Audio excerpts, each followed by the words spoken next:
Welcome to Osiris, the first mummy.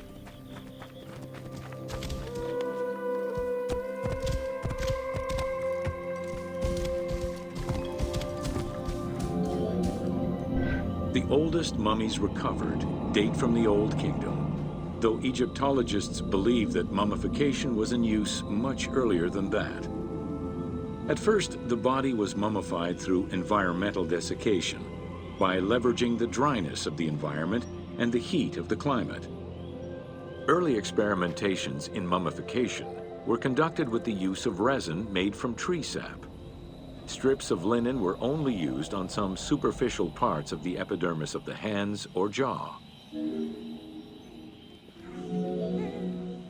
Ideologically, the will to preserve the body is not explained in any way until 3600 BCE. This is when the Egyptian belief that the body housed the soul was finally documented for modern Egyptologists to eventually decipher. It was not until the arrival of the myth of Osiris in the Egyptian religion around the 5th dynasty that mummification was thoroughly conceptualized. The practice was thereafter grounded in both a mythological and ideological point of view.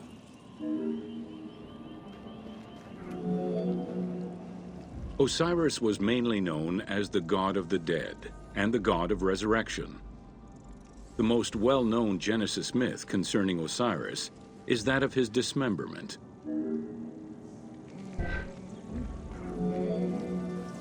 It is Plutarch who gives the most simplified and complete summary of the story. Within Egyptian mythology, Osiris represented the first king to rule Egypt. Jealous of his power, his brother Seth attempted to usurp his throne. After several unsuccessful attempts, Seth succeeded in killing his brother by dismembering him and scattering the pieces of his body all over Egypt. Isis, the great of magic, traveled all over Egypt in search of the pieces of her husband's body. After a long search, she recovered all the pieces save for his manhood, as it was eaten by a fish. Isis then reassembled the body of her husband by binding it together with strips of linen. Aided by her sister Nephthys, another powerful magician, they gave Osiris the breath of life. This not only brought him back from the dead, but also allowed him to recover his virility long enough to impregnate Isis, thus ensuring his succession before, once more, dying. Thus Horus was born.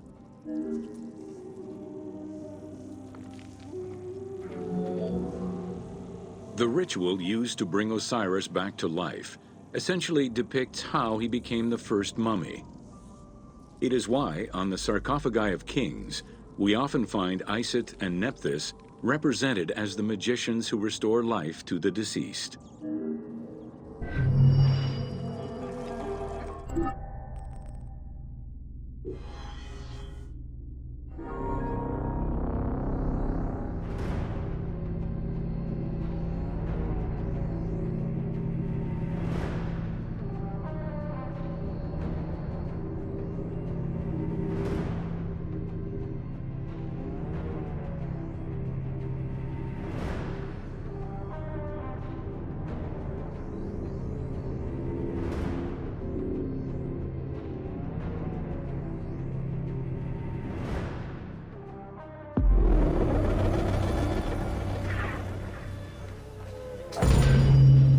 Welcome to Mummy. The mummification process used by ancient Egyptians was highly ceremonial in nature. The different types of mummification took into account the social level and richness of the deceased and even included animals. The most expensive was that reserved for the pharaoh and the royal family, as well as some of the wealthiest members of the court. The first step was cleaning. Once bodies arrived at the mummification site, they were placed on inclined tables while the bodily fluids drained away. They were then cleansed by priests until they were deemed ready for the purification process.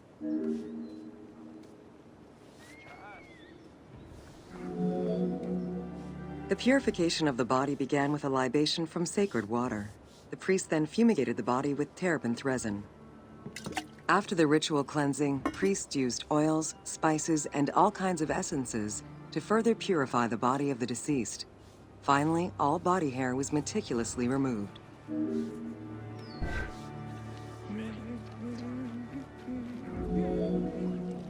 Once the body was properly purified, embalmers removed the organs, following very specific procedures.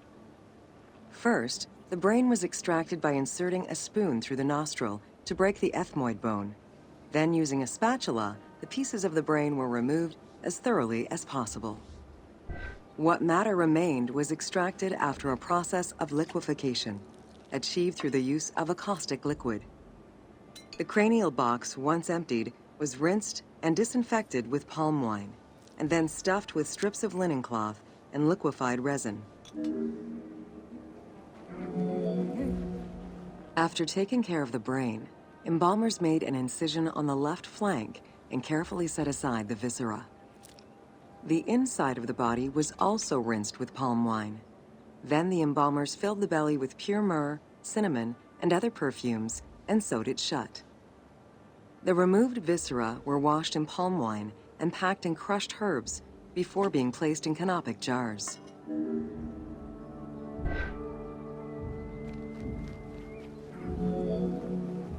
Canopic jars were placed close to the sarcophagus or kept in a chest nearby. At first, the viscera were wrapped in tissue and placed in the vases.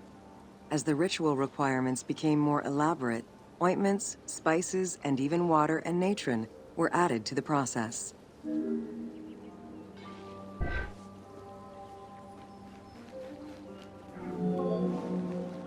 Towards the middle of the New Kingdom, canopic jars assumed the appearance of the 4 sons of Horus. They were known as the protectors of the viscera. These protectors had their own guardians, each a goddess of the dead.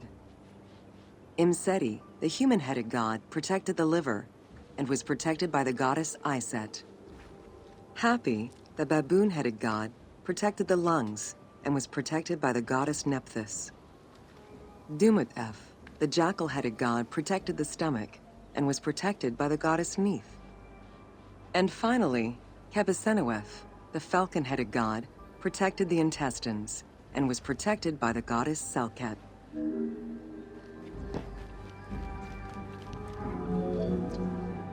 Natron is a naturally occurring mineral found in evaporite. These sedimentary rocks are made up of mineral salts and were generally mined from lake beds in Egypt.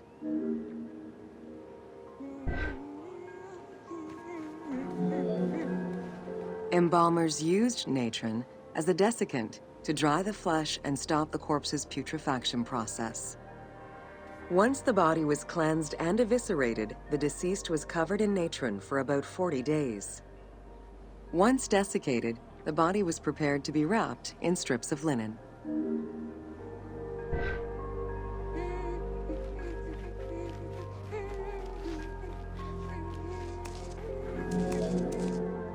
Once the body was fully desiccated by the natron treatment, embalmers oiled, painted, and sometimes even added hair extensions or a wig.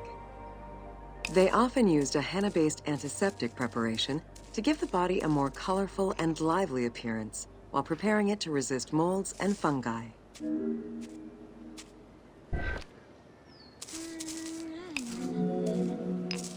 Next came the phase which gave mummies their most well-known appearance: the wrapping. Originally, each part of the body was wrapped separately. Men had their arms crossed on their chests, while women had the right arm folded over their breasts and the left arm stretched along the body. However, techniques evolved over time. Eventually, the body as a whole was wrapped with limbs alongside the body, and increasingly sophisticated and different techniques of weaving flax bands were developed. In addition to the jewelry and amulets arranged on the skin of the deceased, amulets were also carefully inserted into the weaving of the linen strips. Each amulet was linked to a myth or to an ideological belief related to rebirth.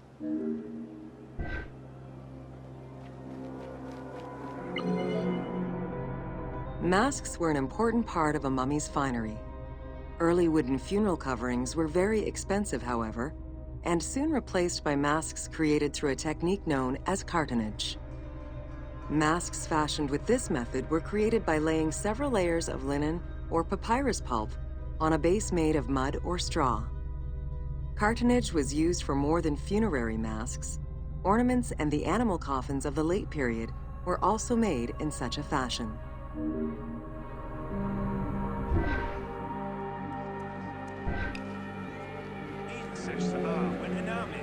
Cartonnage evolved to cover the entire body of the mummy during the 22nd dynasty. The mummies were placed on a board inside a rigid envelope of cartonnage, which was laced at the back with a string. Extremely cost-effective and visually pleasing, this technique was very popular through all layers of the society.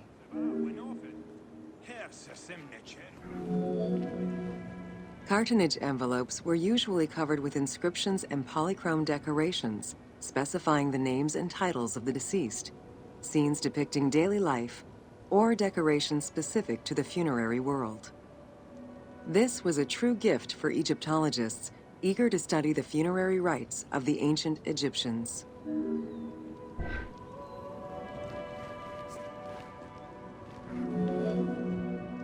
Once the mummy was properly wrapped and adorned, the embalmers proceeded with the ceremony of the opening of the mouth. A vital step of the funerary process, this ceremony was meant to bring back to life the deceased themselves or an object representing the deceased.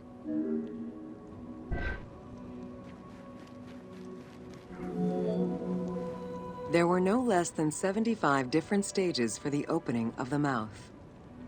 It required the application of the same oils, ointments, spices, and perfumes used during the mummification process. Makeup was sometimes part of the process as well.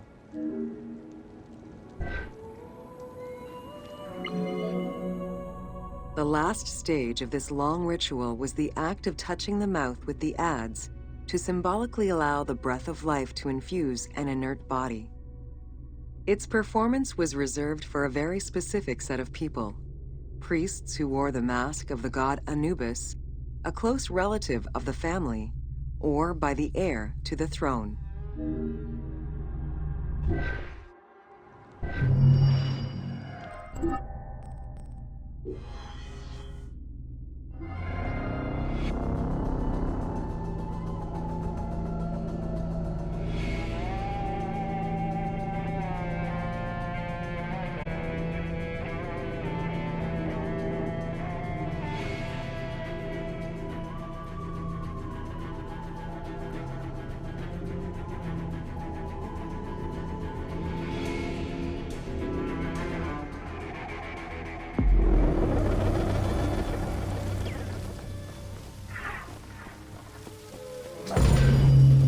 Welcome to The Importance of Mummies. The first hieroglyph for embalmer appeared in pyramid texts of the Old King. It is likely that embalming was a trade that progressed alongside the evolution of ancient Egyptian funeral practices. While we still know nothing of how embalming came to be a profession, we do know that embalmers had a hierarchy, and that each embalmer specialized in a specific phase of the mummification process.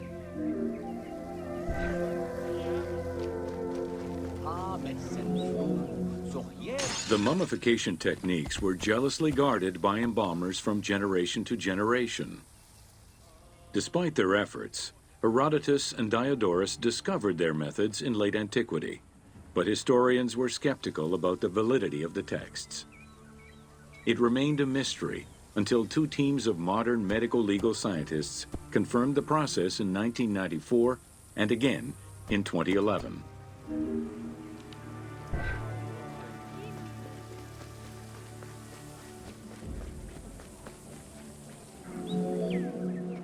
The Uabet, meaning the pure place, was where the embalmers mummified the bodies of the deceased. Until the end of the Middle Kingdom, it was located in tents at the edges of the city due to the smell of decomposition. In the New Kingdom, however, the Uabet was located within the city limits, though still in open-air spaces. In the same way that the practices and techniques of mummification evolved, so possibly did consideration towards embalmers within ancient Egyptian society.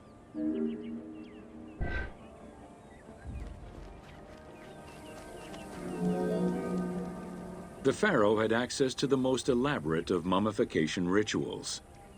The richer citizens of Egypt also enjoyed complex embalming options, though none of them allowed for the removal of the brain or viscera. After purifying the body, embalmers injected a liquid through the rectum, sealed it, and allowed the mixture to settle. They then plunged the body into natron for up to 40 days. Once the body was dried, the seal was removed, and the entrails flowed out with the injected liquid, leaving the skin and bones of the deceased to be wrapped in linen and returned to the family for burial. The least costly embalming option was for the embalmers to simply inject a product called surmaya and immerse the body in the natron for up to 40 days before handing it over to the family. For all those who could not afford any embalming process, desert burials offered a pauper's alternative to preserve the bodies of the dead.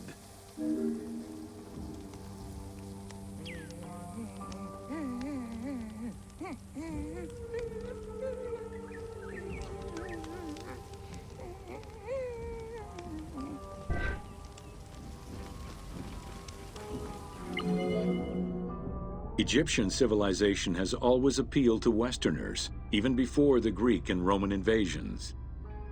As early as the Middle Ages, mummies discovered by travelers were often sent back to Europe. Curio cabinets, dating from the 16th and 17th centuries, usually included pharaonic artifacts in their collections.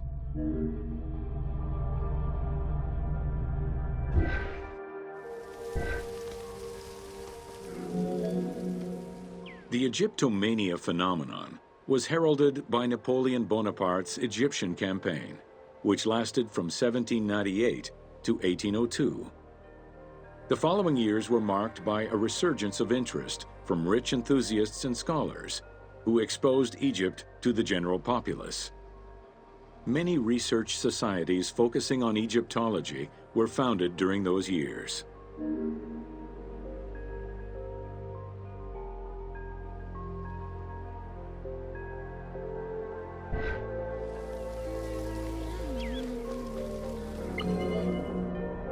By 1868, mass tourism began in Egypt under the aegis of the Cook Agency. The rich would indulge in leisure trips to Egypt and bring back mummies. Upon their return, they would organize evenings that consisted of unpacking mummies and removing strips of linen and amulets layer by layer. These were considered the shining cultural events of the season. The Egyptian collections of many a museum were founded as a consequence of this mass pillaging.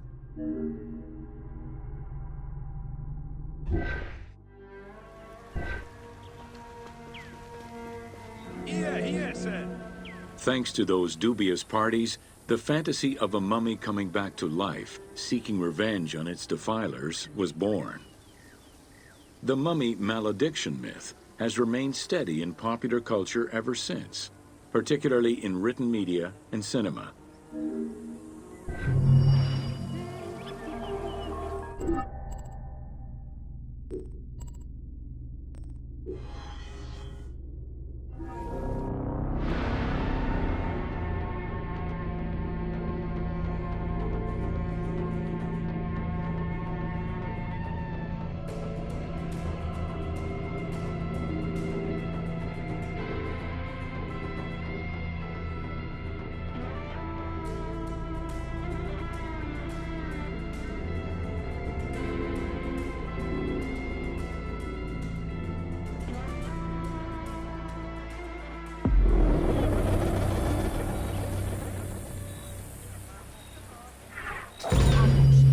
Welcome to Amulets and Rituals.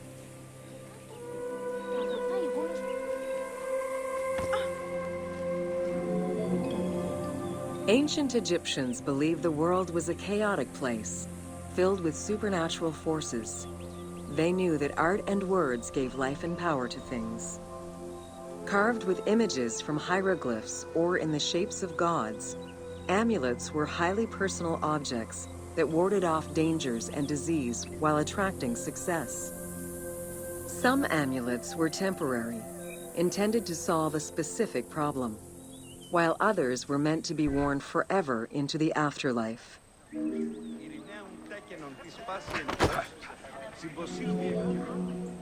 Priests would infuse amulets with magical energy during religious ceremonies, imbuing them with protective magic to safeguard against supernatural powers.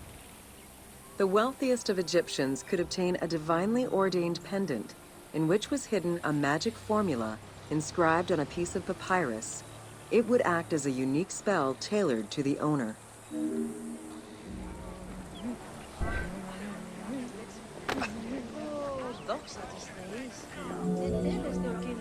Religion was so important to ancient Egyptians that it permeated every aspect of their daily lives.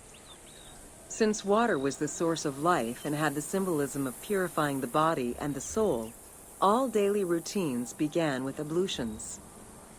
Personal prayers to the gods were sometimes written or spoken, with family prayers passed down through generations.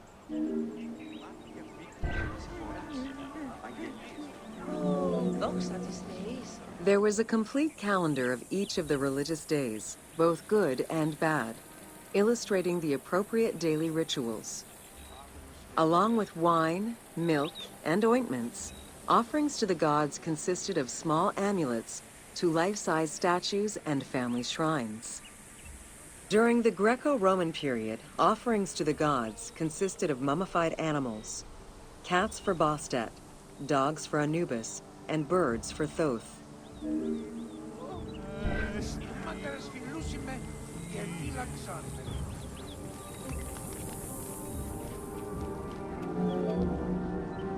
Deemed messengers of the gods, oracles offered guidance and judgment for all Egyptians, regardless of status. Crucial advice was offered on everything from day-to-day farming management to a pharaoh's decision on whether to start a war. Oracles were often used to decide legal issues. If the accused refused the judgment of the god, another god could be consulted in hopes of a more favorable reply.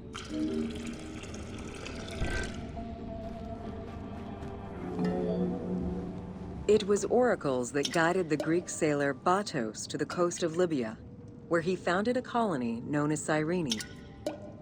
During Alexander the Great's campaign to conquer Persia, he consulted the oracle at the Temple of Amun within the oasis of Siwa, and was subsequently ordained a divine being.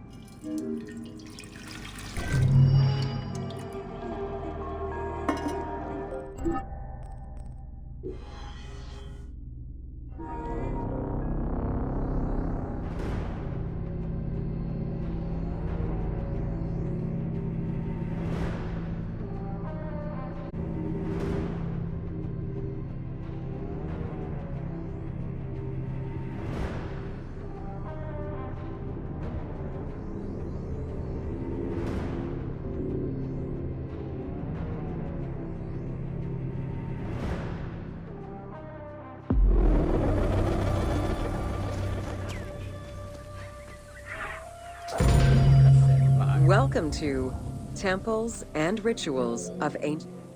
During rituals and festivals, the god was carried on a solar barge between the areas of a temple or the temples of different cities. Funerary carvings and paintings covering thousands of years, as well as the Book of the Dead, depict the same ship and oar design. Solar barges have been uncovered near or within several pharaohs' tombs. They were intended to carry the pharaoh into the afterlife. Ancient Egyptians believed that Ra, the sun god, traveled the skies in a boat known as the solar barge. The solar barge was believed to cross over to mythological lands.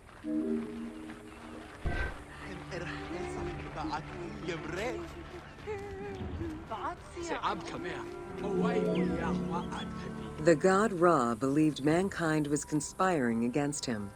He ordered Sekhmet, the lion-headed war goddess to kill all humans. To his chagrin, Ra quickly realized that with all humans gone, there would be no one left to worship him. In order to stop the rampaging Sekhmet, beer was brewed and dyed red with pomegranate juice to resemble blood. Sekhmet drank every drop of the brew she could find, eventually passing out drunk. When she awoke, she was calmer, and her lion visage had changed into Bastet. The Festival of Drunkenness was celebrated in honor of that myth.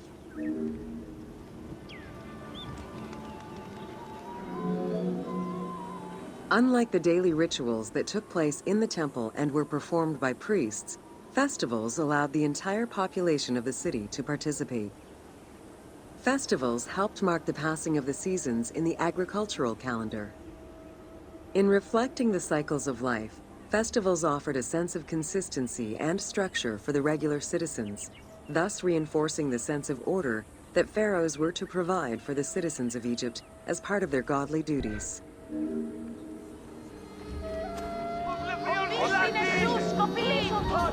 The importance of these festivals is demonstrated by their longevity. Records show that Osiris festivals occurred for more than 2,000 years. Some festivals serve to reinforce state control and promote the king's reign. Both the Opet and Set Jubilee festivals were specifically intended to celebrate the renewal of the king's power.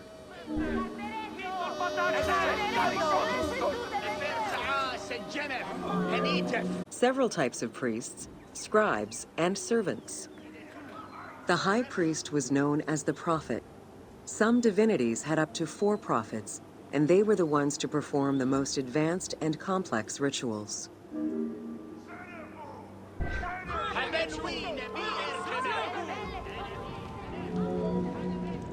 Egyptian priests were not confined to solely religious tasks, and in fact had crucial roles in Egypt's administration, most of which served to reaffirm the pharaoh as the proper vessel for the gods. Their focus within the temple was centered on the proper conduct of daily divine rituals, rather than as custodians of dogma or the indoctrination of individuals.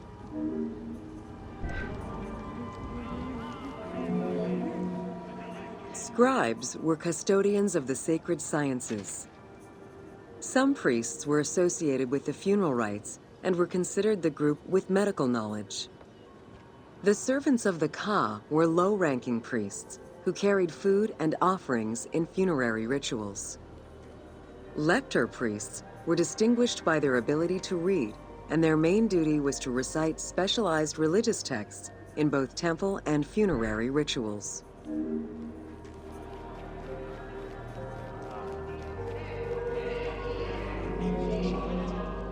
Priests and all the officials who served the temple worked only 3 months a year, with each period separated by a quarter of inactivity, at least within the temple compound. Each outgoing group handed over the temple and their tools to the newcomers. Only the high priesthood remained in permanent office within the temple.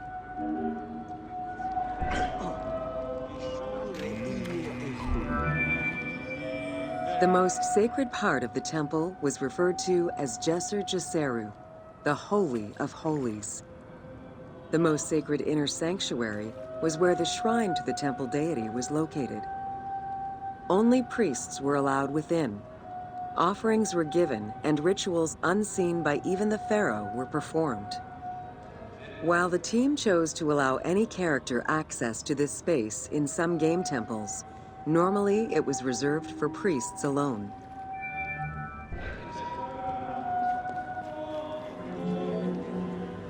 Pharaohs and their priests often chose the site of these sacred temples because of some mythological connection or an alignment with the cardinal points and certain stars. Once selected, a foundation ritual was performed. The pharaoh was required to complete 10 steps in the ritual, which required a mix of offerings as well as specific construction techniques. Once the temple was complete, construction of the chamber containing the shrine, or naos, began.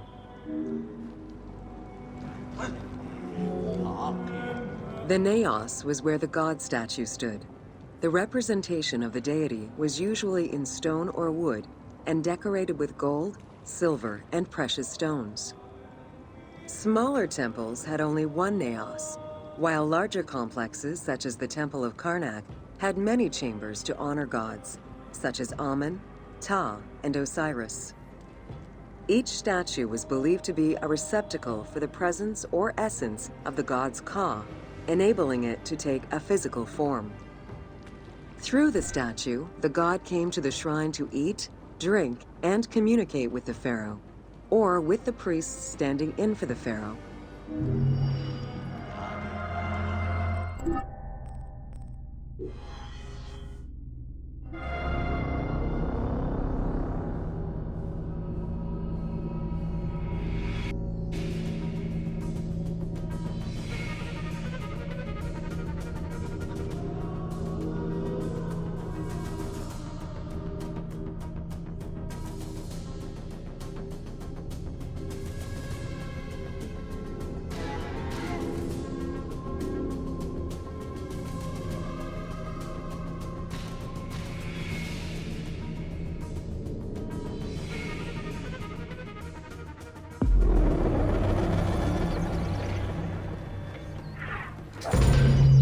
Welcome to Temples and Priests. From its foundation, the city of Memphis favored worship of the god Ptah. The main temple of Ptah was known as Hutkaptah, meaning Palace of the Ka of Ptah. The name of the temple, translated into Greek as Aegyptos, would eventually evolve into the modern name Egypt.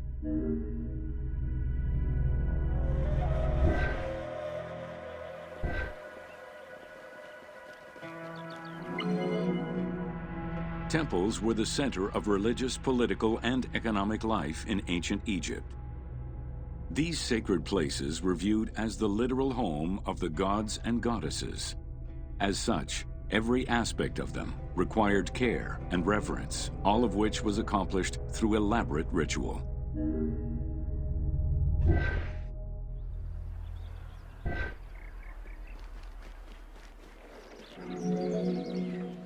Located in the center of Memphis, the Temple of Ptah was the most prominent and imposing building in the city.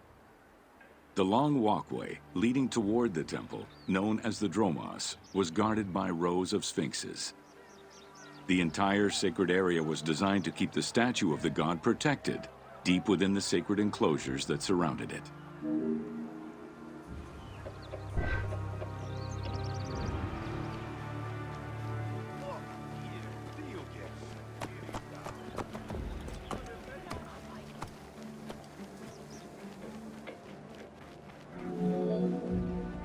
The Dromos opened into a courtyard, with the surrounding portico graced with columns carved to resemble palm trees. During special festivals, the general population was allowed to enter this location, but under no circumstances would they be allowed into the sacred spaces beyond the courtyard.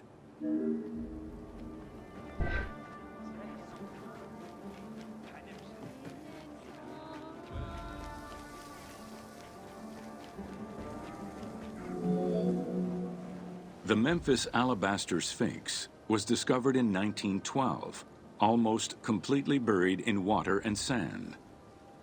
8 meters in height and weighing in at roughly 90 tons, it is still mounted on its original pedestal.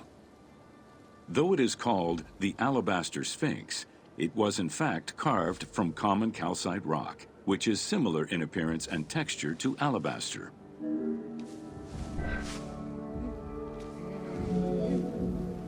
Erosion has destroyed the original engravings, making it difficult to determine when it was created. Egyptologists believe that its facial likeness resembles Amenhotep II, and so it could have been sculpted somewhere between 1700 and 1400 BCE.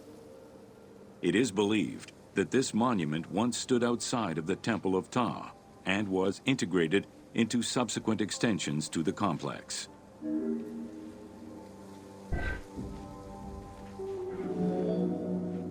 The size of the imposing sculpture reflects the importance it had to the temple during the New Kingdom. This Sphinx is one of the few remaining artifacts from the ruins of Memphis to survive.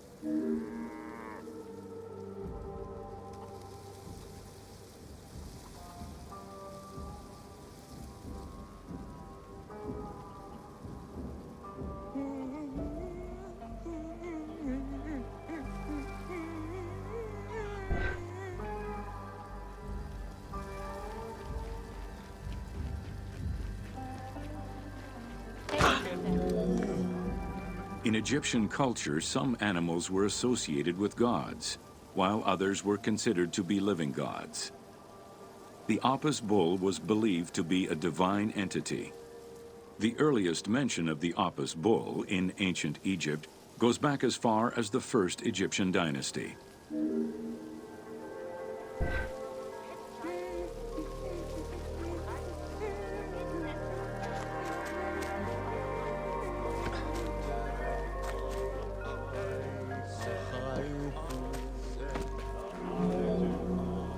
Originally the symbol of fertility, the Apis bull was linked to the god Ra, with the image of the sun carried between its horns.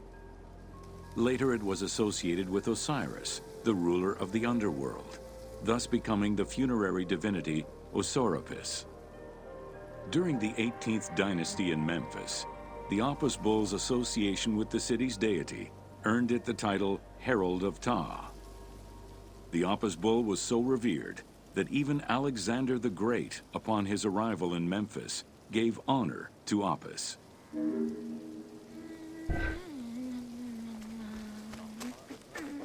This bull lived with its harem in a sacred barn located in an enclosure in the Temple of Ptah. Each bull bore 29 signs representative of its divinity. Among them, the bull had an eagle-shaped mark on its back, a double tail hair, and a scarab-shaped mark under the tongue. The signs were intended to correspond with the lunar cycle. After its death, Egyptians would search for its reincarnated form among the livestock.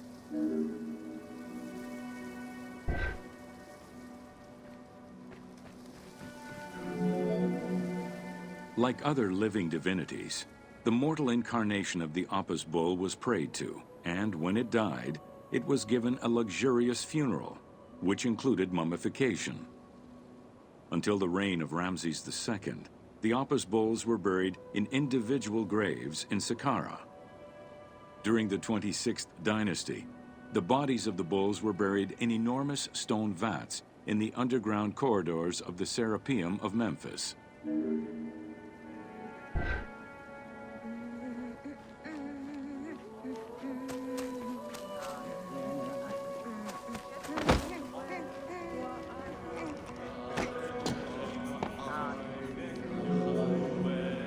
Ancient Egyptians believed that temple rituals were essential to maintain order in the cosmos and allow communication between humans and gods.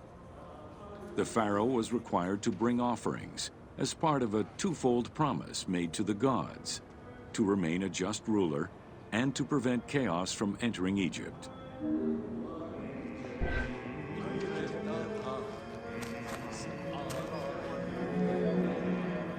Details of the ceremonies found on temple walls provide a thorough overview of the stages of the daily ritual.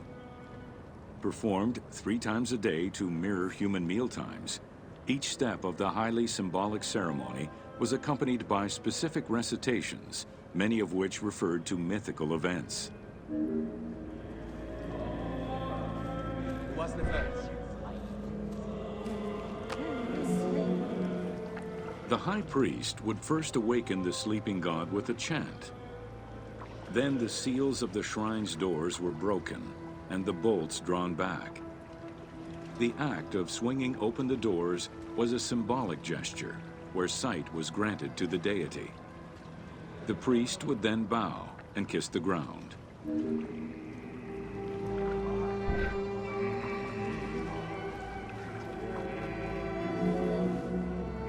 The god was then washed with incense-infused water and its mouth rinsed with mineral salts.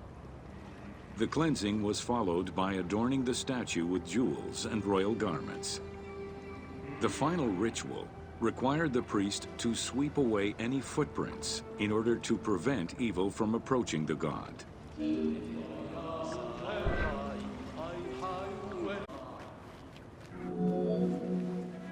Heredity was the primary source of new recruits. Rarely was an outsider allowed this position. At the top of the temple hierarchy was the high priest. Each temple dedicated to a god had at least one high priest devoted to its care and service. During the Ptolemaic dynasty, one family held the position of high priest in Memphis for almost 300 years.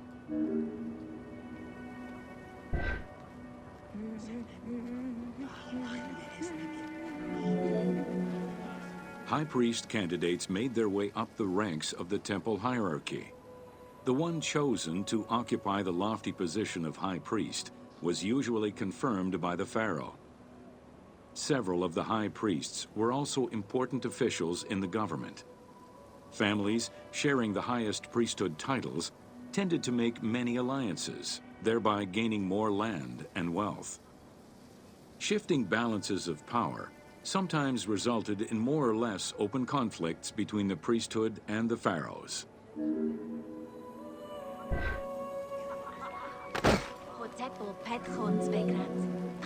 In the 21st dynasty, Thebes became the capital of an almost entirely theocratic government.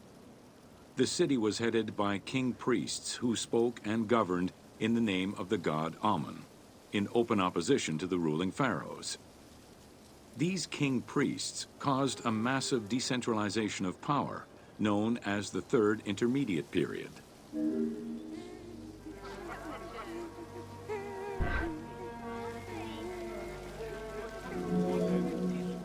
The educational institution in ancient Egypt was known as the House of Life.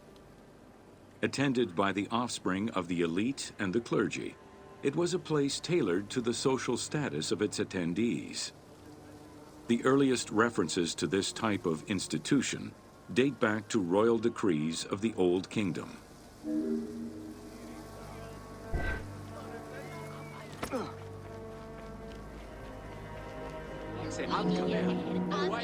Only two known centers have been uncovered, one in the abandoned city of Akhetaten and one at the temple of Ramses II on the west bank of Thebes.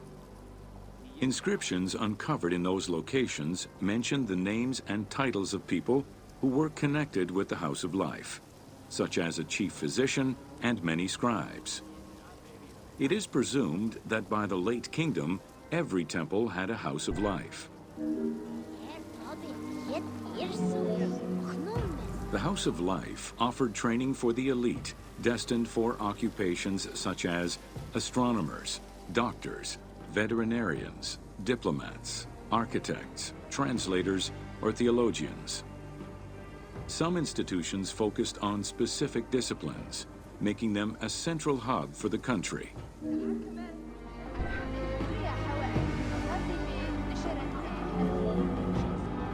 Not limited to instruction for young students, the House of Life was a source of reference for many scholars, with rooms dedicated to papyri of many disciplines.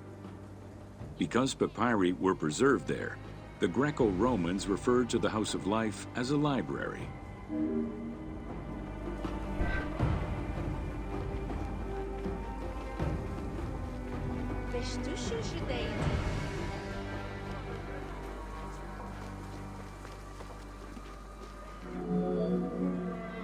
Ancient Egyptian economy was based on an unequal system of redistribution of goods.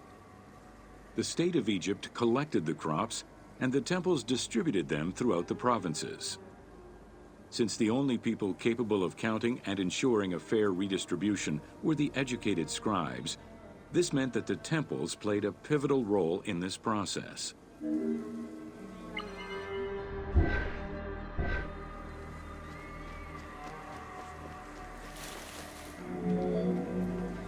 There are records of pharaohs making offerings of large tracts of land and animals to temples in order to maintain their favor. Ramses III offered generous gifts to the temple of Amun in Karnak in such a manner.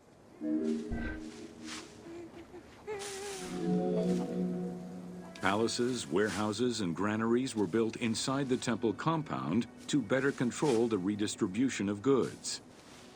The size of the recorded numbers of goods, combined with every other function filled by temples, only serves to confirm their might as economic, religious, and political centers of power within Egypt.